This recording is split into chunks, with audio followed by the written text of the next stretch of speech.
Thank you, Michelle. And thank you, Dr. Lin, for inviting us here. Today, I'm really glad to share the proposal from MIT, and Professor Daniela Rus and I will co-present the proposal to you guys. I also want to acknowledge that Professor Eugene Fitzgerald and John Desford join us from the MIT side as well. So I will give an introduction of the overall intention and the idea, and Professor Rus will give you the core technology, and then I will conclude with the institution and the work team plan side, right? So our title is Manus Machina.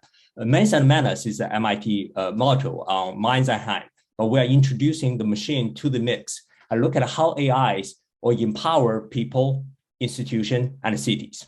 So let's start with the simple question: what is a job? Right? In its basic economic sense, job is labor for money. But in the more social sense, job is also a place where people acquire personal identity. It's a source for meaning. And in the more physical sense, job often comes with it a defined time, space, and organizational arrangement. So job is this city's employment composition plays a powerful role in structure its spatial geography, temporal pattern, and institutional global relationship. But the recent trend are destabilizing and redefining jobs. The fracturing employment, the technology advancement, and the platform-driven rise of the gig economy are cutting job stability and redefining employment. And where welfare benefits are provided through employers, like many things happens in the US, is disrupting the access to social welfare as well. So the recent trend require a rethinking in both how we design technology and how we train human workers. New jobs like in the gig economy often do not offer a pathway towards skill building, especially as algorithms are increasingly used instead of a human manager to make scheduling, routing, and other strategic decisions. And corporations are powerful actors in this redefinition. Corporations, as the owner of technologies and job providers, have shaped jobs through producing the gig economy and enabling large-scale remote working. And their ownership of robotics may also tilt the capital-labor relationship. And next one, so what is the workplace? Right? Workplace, this notion is also being disrupted quite a bit. Workplace often help define cities and urban experience, but recent trend upending these commercial and retail workplaces, and many corporations are experimenting on different forms of workplace arrangement. If you imagine there's the corporation headquarters to the satellite office to many of the co-working space, and all the way to one's home, one's associate's home, and even the many public space like cafes, libraries, and community centers. So overall, job is an anchor that provides economics, provides social identity, and give a physical definition in time and space. But this anchor is being shaken. It's being shaken by three different factors. The first one is AI robotics. The capacity of AI and robotics have advanced to include tasks that we thought all of reach only a few years ago, like packing lunch. They have raised a concern about displacement of human jobs and the need for new worker training program. But AI can be designed to be effective teammates for humans rather than replacement. With human-centered engineering design, machine can be adapted to people for seamless human-machine teams rather than status quo of adapting people to machines. Secondly, is through the e-commerce and the platform. These are changing the employer-employee relationship, the so-called gig economy, and increasing the ease of shipping goods to people rather than people to goods. It's transforming the economic geography and potential congestion, a reconfiguration the face of human retail space. Yeah. It's also creating new sectors like entertainment and telehealth. Lastly, COVID is the mandatory and coordinated social experiment, accelerated many of the trends we just discussed. So overall, we try to bring this together, examine how AI will power the people, institution, and cities. Here we ask two questions. One, how will we design technology and train humans to build skills and habits that are necessary for human success in the robotic-heavy work environment? And secondly, how we adapt our social, municipal, and business institutions to create the structure, incentives, and protection necessary to drive livability, sustainability, innovation, and social welfare. And here we put it into two parts. The first part is a relationship between human and machine through the physical interface and the digital interface. And the second work stream, we study the institutions and how institutions are necessary to enable this human and machine interaction. So with that, I will stop my presentation and pass to Professor Rus to continue. Thank you, Jinhua. So hello, everyone. Let's see, can you see my screen? Yes. Okay, so just to follow up we are imagining this this future that will be enabled by the work done in the new project as a world enriched by AI, machine learning, and robots. So just picture a world where routine tasks are taken off your plate. You have produce that shows up on your doorsteps delivered by drones. You have garbage bins that take themselves out. And you have AI assistants, whether embodied or not, that can act as guardian angels, providing advice, providing support to ensure that we maximize and optimize our lives to work effectively and to live well.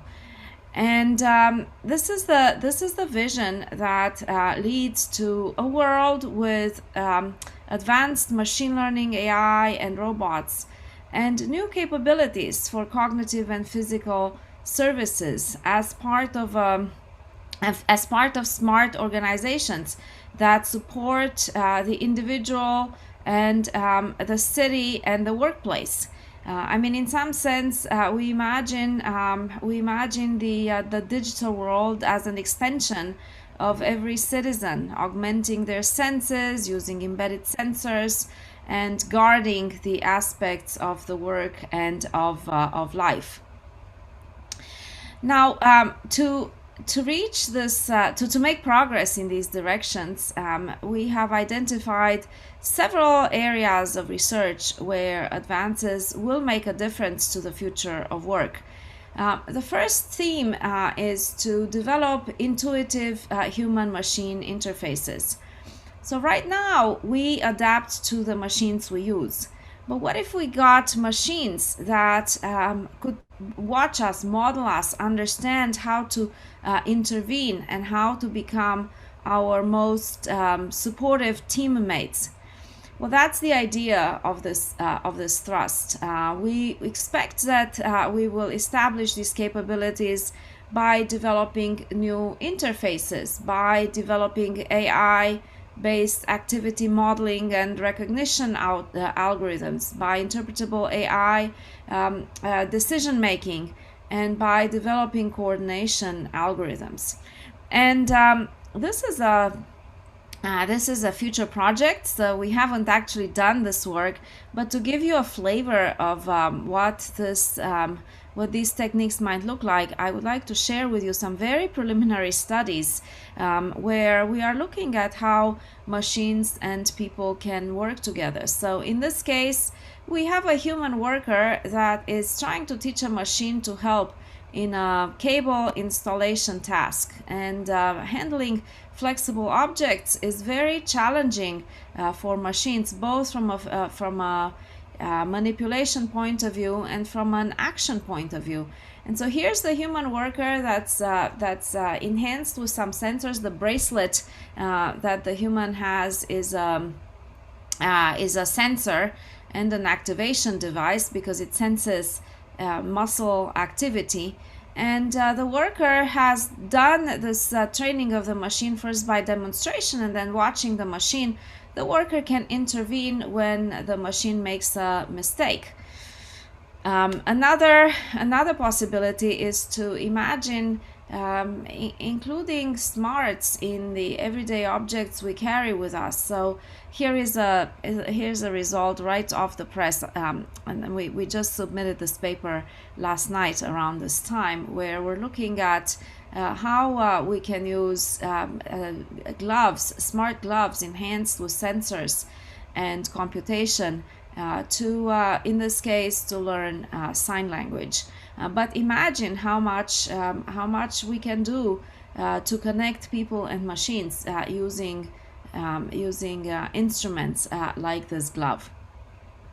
So that's the idea behind machines that adapt to us rather than the other way around. Another important idea is building adaptive AI and few-shot learning. And so here the question is, how long does it take to teach a machine to do a task such as the wire routing task? And I will observe that current models for machine learning are huge. In order to get a good result, you really have to have a big model, because the more nodes you have in your neural network, the more scope the machine learning model has. And this has huge impacts. For example, a recent study from the University of Massachusetts at Amherst shows that machine learning has a huge environmental footprint.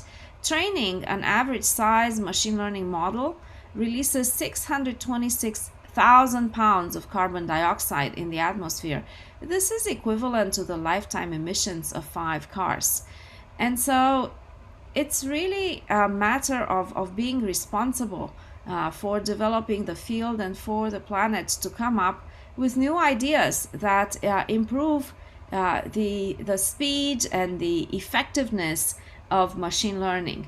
We don't really need hugely sized machine learning algorithms and models in order to have good results. But today's greatest successes are due to deep learning, which is essentially a decades-old model that is enhanced by data and computation. So can we deliver new approaches to machine learning that are more compact and that are faster and that release less carbon dioxide in the atmosphere? And I want to share with you another very recent result to show you that if we could do that, we could enable very interesting additional activities. So here's a solution that leverages 3 data collection models. One is through tactile touch, one is through external vision, and the other one is through contact and force sensing. And so here we have a robot that learns how to pack groceries. Therefore, you can imagine the system working side by side with a human, either at a checkout counter, or you can imagine the solution applied to picking for logistics. And imagine if we actually had the robots like this deployed everywhere, we wouldn't have a supply chain and logistics problem. Okay, the third theme is AI for task allocation in human-machine teams. And here the idea is as following. So we have machines that are really good at some tasks but very bad at others. And we have people that are really good at some tasks and bad at others. And people and machines complement each other. Machines are better at moving with precision and at lifting heavy objects, but people are much better at reasoning and at critical thinking. And so can we imagine creating teams where machines and people work together, optimizing on their specific skills? And here the idea is to develop new automation strategies that look at a team of humans and machines who are trying to work together to solve a set of tasks and decide who should do what and when. And so this project will focus on new approaches to task allocation for critical sectors where AI advancements are rapidly occurring. And we expect that the advancements are fundamental solutions that can help automate and provide support for people in any workspace environment. And here you can see an example of how this might be applied to automating an entire factory where we have a set of workers and machines, we have a set of proficiencies, we have new tasks that arrive all the time. and the question is, how do we learn who should do what and when, and in a way that coordinates and automates many aspects of the factory. Well, we can apply this idea for any type of work environment. And finally, the fourth theme we want to explore is the use of new technologies in the workplace. And this includes virtual reality and augmented reality. And so here we seek to accelerate the human learning. We also seek to accelerate the overall work performance by blending work and learning through applications of cross-reality technologies. And to give you a sense of what this might look like, I will give you an example of a work situation I have personally experienced not too long ago. And so I visited a cold storage facility. This is where all the food that is frozen is stored prior to it being delivered to restaurants and grocery stores. And this particular chain of this particular industry has a tremendous difficulty hiring and retaining workers because the jobs are very difficult. In other words, a worker working in a cold storage facility has to spend hours living in sub 32 degrees sub-zero Celsius temperatures. And this is really difficult. In fact, I visited their factory and I had a tour of about an hour. I got so cold, it took me hours. It took a hot shower for me to warm up enough to feel comfortable. So how can we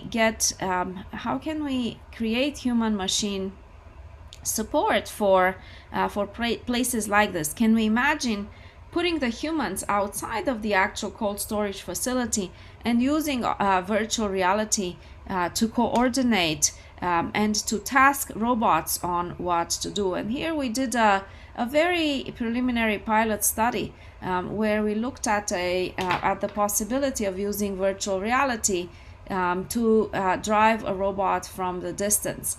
And we had experiments where the human workers we were testing were hundreds of miles away from the robot that needed to be tasked.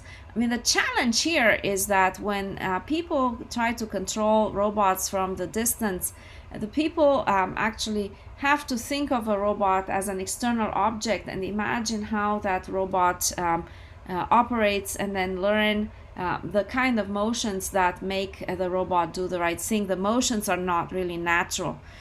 In our work, virtual reality helps the human sort of embody the robot. It's as though the human becomes the robot, and then moving the hands of the human translates directly to getting the same imitative movement for the machine. And so here you can see packing objects that are very difficult to pick up in using, and this one is a stapling solution where the human is actually kind of like Iron Man, embodying this robot and seeing the world through the eyes of the robot. So these are the four technical themes that we plan to develop as part of this project. We will make fundamental contributions to the field of AI and computing, and we will connect those contributions to people so that humans and machines can form seamless tasks so that machines adapt to people rather than the other way around. And I'm now going to stop sharing the screen and pass it over to Jinhua, who will tell you about the rest of the project. Right. Thank you, Daniela. Before I start the second part, I want to mention the supply chain issue that Daniela just mentioned. Just as of this week, MIT is in conversation with the National Economic Council from the White House discuss the chaos situation of the entire supply chain in the United States. Indeed, many of the technology Daniela just demonstrated will be really critically valuable to enhance the overall performance of the supply chain system there. So I will just conclude with a few remarks. Daniela just mentioned about the few key technology that involve human and machine interaction. And here I'm adding the last part, which is the institution's involvement. There are 4 different components. The first one is saying, with the evolving work and technology, it really requires the institutional evolution as well to facilitate, to regulate, and this process into the society, the land, and the employer-employee relationship. The second one is with this increased automation and consolidation across industry, this will also shift this labor and capital relationship, potentially in favor of the capital. So here, how do you balance the labor and capital relationship is another topic we want to study. The third one is the work training and ensure the high quality of jobs, right? And the last one is the legal algorithm. That's to say that a regulation of policy being executed through data and computation and facilitate and reduce uncertainty in many of the legal transactions. And with the digital system become more ubiquitous, this legal algorithm will expand in its usage and complexity. So overall, we're saying that this AI technology empowering people, institutions, cities are as technological as it's relational, and it has an impact on the institution and the physical side. And we'll cover all 4 aspects of this. Last, I'll just say that we have a team from MIT side, Daniela and I, we are the co-lead PI. We also invited the Professor Cecilia Lecce from Singapore to join us as the Singapore lead. And then we have 2 teams in 2 different discipline backgrounds. From the engineering and computer science, we have 8 professors, including both the MIT side and Singapore side. Also, we have the group of faculty who are in the social science, management, and planning. That also includes a mixture between the MIT and the Singapore side. As well, we established an advisory council that can provide us a high-level guidance on the whole design and implementation of the project. That includes a few very significant figures in the Singapore society, as well as a few professors from MIT who have intense experience working with Singapore side, right? So how does this benefit Singapore, right? Last, we'll just conclude on this. We're saying this area will really build Singapore's leadership in these AI-enabled teams, becoming the global example in the integration of a human and intelligent machine in the workplace, and expand Singapore's leadership as a visionary and creative early technology adopter. Continue growing Singapore's ability to attract and retain talents, as well as develop the world-class skills locally. Expand Singapore's capacity to allocate investment between the virtual and the physical infrastructure. So we are in the preliminary discussion with the Economic Development Board, National Robotic Program, and Changi Airport Group as a potential local partner to work with us in this process. So with that, I will conclude the presentation. Thanks, everybody. Thank you very much, Prof Zhao and Prof Rus, for the very interesting talk. Prof Rus, in particular, we look forward to reading about your manuscript that you newly submitted. Yeah, so I'd like to invite the attendees, and if any panelists would like to raise any questions to Prof Zhao or Prof Rus.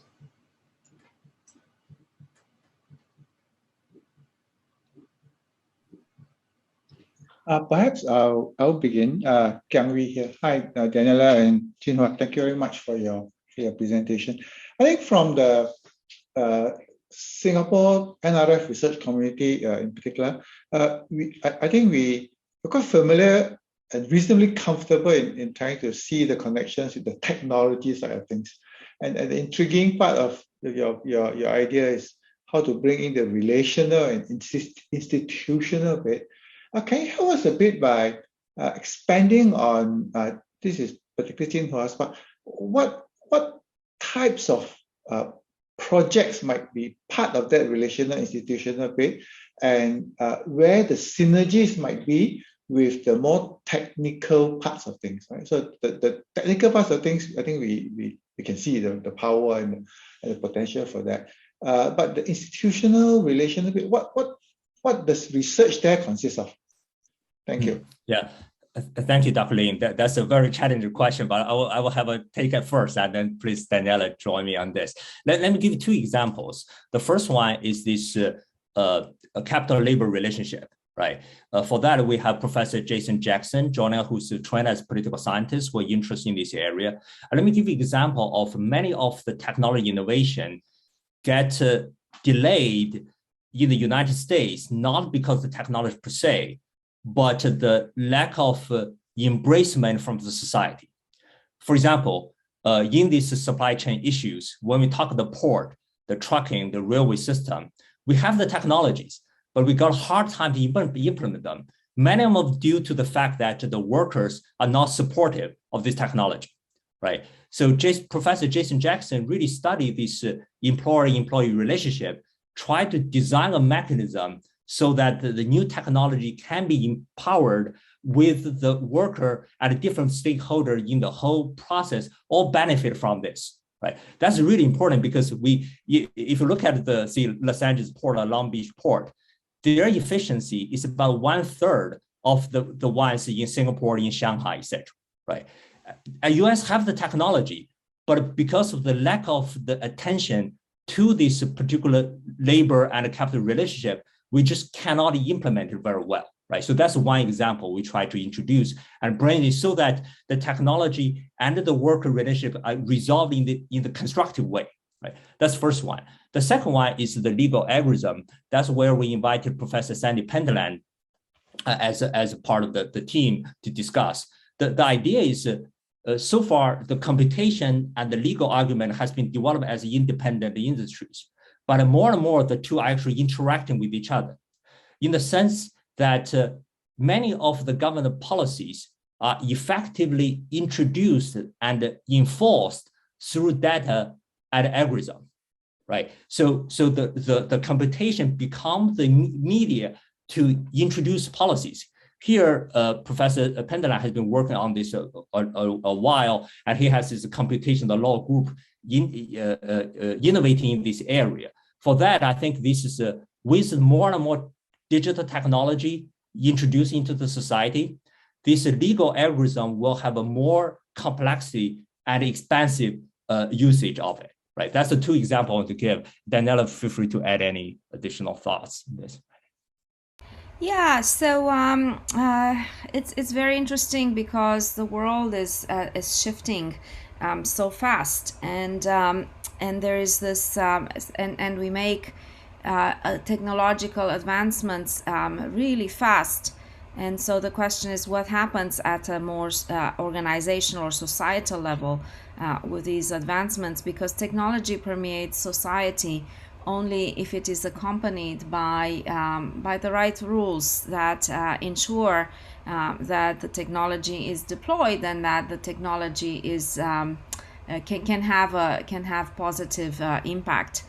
And so that's just to enhance what Jinhua was saying. I see some other very concrete ways in which this project can contribute.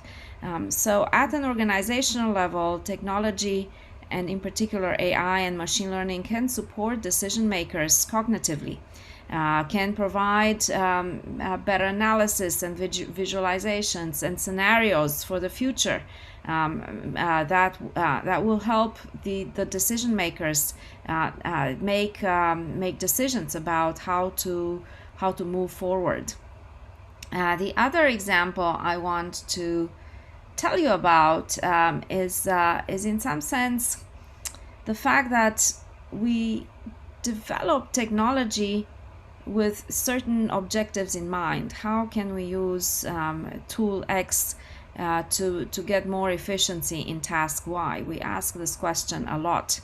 But as part of this project, we can also begin to think about developing new technological capabilities while keeping in mind all possible uses to make sure that we rule out the bad uses and we enhance the good uses, so that we can begin to anticipate what all the different ways in which a piece of technology might be used to ensure that to ensure at development time that the use is for the greater good. It's for good. It's not for nefarious activities.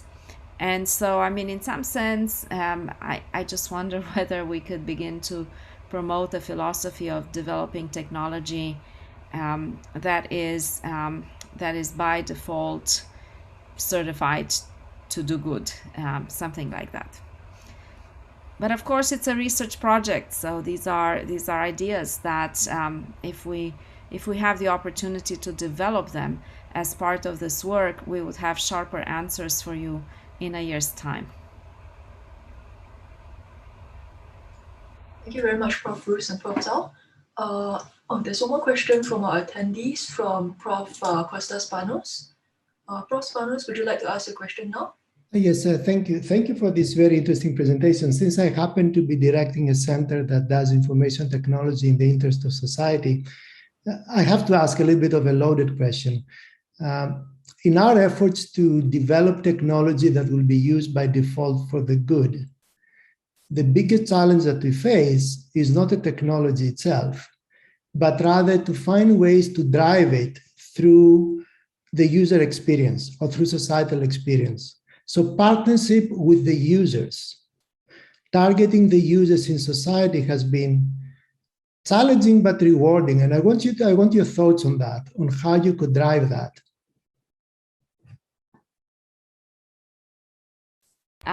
Kostas, yes, it's a very deep question, and it has a couple of different aspects. I mean, one aspect of the answer might be regulatory, and I don't have an answer to it. But I will tell you that increasingly there are organized voices that explore whether AI should be regulated, and if so, how, and with what underlying principles. So in fact, I'm part of a group called Global Partnerships in AI. I represent the United States in this group. Singapore is also represented quite actively in this group, and there will be a meeting in a week's time in Paris where some of these issues will be discussed. And so I don't have a magic bullet here, but I am encouraged by discussions that bring to the table technologists who understand what technology can do, and business leaders who understand where the need is, and policymakers who understand how to make policy, so that there could be a common language. I mean, I think that an important question around what you're asking is, how do we educate not just our policymakers, but also the citizens around the technology, around what it can and cannot do, what it should and shouldn't do, and what it must do. Because if everyone has the same understanding, then people will see how technology can help support them. Businesses will see what technology can do for them, and policymakers will see how to drive the use of technology. So I'm sorry, I don't have a magical bullet or a clear solution, but I will tell you that I am part of conversations where people are trying to articulate the way forward. Yeah, thank you. I was not expecting a magic bullet, of course, but I appreciate your thoughts. Thank you. Yeah. Thank you, Costa. That's really a fundamental question there. There are several parts of that, right? One part Daniela touched upon is the public perception of technology, of any technology. In a sense, this human-machine relationship has been discussed for 100 years. In that particular, that's not a unique thing. But here, AI, in terms of its impact on society, is much broader than a physical machine. Right. So not just in the physical side, but also cognitive tasks, many tasks start to challenge on this. So here, how do we, for the publics to really appreciate this, and also have designing a societal incentive structure so that whatever productive gain is shared across the different parts of the society? I think that's the key question. That's why we're bringing the political scientists and social scientists to help us in this program. But thank you, Costa. Thank you. Okay, thank you, Prof Zhao and Prof Rus. Are there any more questions from the attendees? If there are no more questions, thank you again, Prof Rus and Prof Zhao, and I'd like to conclude the Create Symposium 2021.